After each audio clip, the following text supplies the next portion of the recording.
subhanallah walhamdulillah wala ilaha illallah wallahu akbar amma ba'du anakku sing setinik-tinik anakku bocah ayu limbo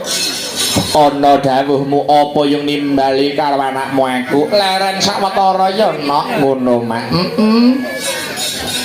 ingkang angka sepisan ora lali aku kang sarta kowe ya kuwi ngucapake kang sarta ngungkapake rasa puja lan puji syukur kunjuk marang Gusti Kang Murebing dumadi Allah Subhanahu wa taala Tuhan yang Maha Esa Hyang Widiwasana ngono ya mak iya ingkang wis malembarake ya kuwi wujuding keberkahan kang sarta kenikmatan saengga aku karo kowe sak rombongan bengi iki bisa manunggal ingkang sarta tunggalan ana ing adicara bengi iki nok ngono ya Mam iya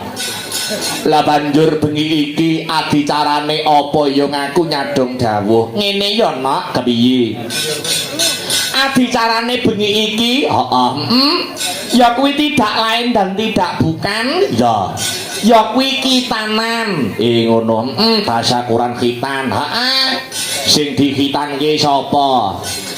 ya kuwi adiku lanang Dik Saha oh ya Dik Saha Arkan Pramudia oh ngono ya mak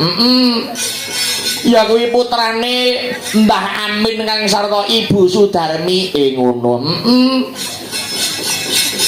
adicara tasyakuran khitanan putrane Mbah Amin kang sarta Ibu Sudarmi bengi